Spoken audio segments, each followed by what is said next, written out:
A referee points to a tiny white circle, one player, one ball, one goalkeeper, and a whole stadium goes silent. That's a penalty kick. And by the end of this video, you'll understand exactly how it works, why it exists, and why it's the most stressful 15 seconds in football. Here's the setup. A penalty happens when a defending player breaks a rule inside their own penalty box. Think of the box as a danger zone around the goal. Foul someone in there, trip them, push them, handle the ball with your arm, and the referee doesn't just give a free kick. He gives the attacking team a direct shot at goal from just 12 yards away. 12 yards sounds far. It's not. That's closer than a basketball free throw is to the hoop, relatively speaking. The shooter has almost a free shot at a goal 8 yards wide. So why does the goalkeeper stop anything at all? Because psychology matters more than distance here. The keeper has less than half a second to guess where the ball is going. Not react, guess. Studies show most keepers commit to diving before the ball is even kicked. It's basically a coin flip with extra pressure, and that pressure is brutal. The shooter is expected to score. Everyone in the stadium expects it. Miss, and it's the only thing anyone remembers. That's why some of the best players in the world have missed the most famous penalties in history. Not because they're bad, because penalties aren't really about skill, they're about nerves. Here's something wild. Professional players score penalties about 75 to 80% of the time. That means 1 in 4 penalties fails. In a sport where scoring is already rare, that's a shockingly high miss rate for what looks like a free goal.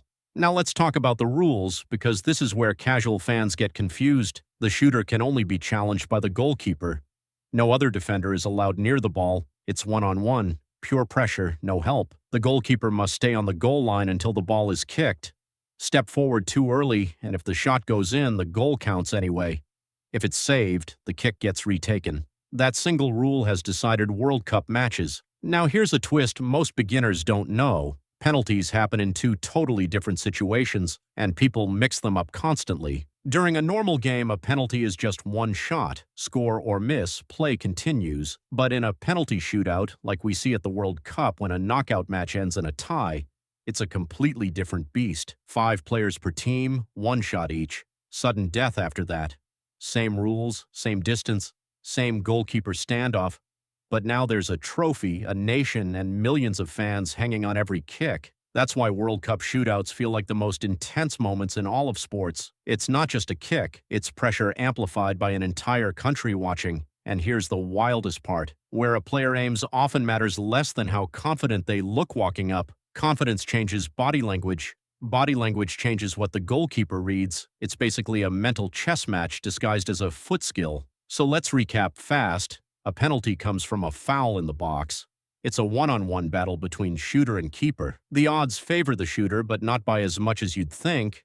And shootouts turn a simple rule into pure World Cup drama. Next time you watch a match and someone steps up to that spot, you won't just see a kick. You'll see psychology, pressure, and a sport where the smallest moments create the biggest stories. If this helped the game finally make sense, subscribe, because we're breaking down football one rule at a time.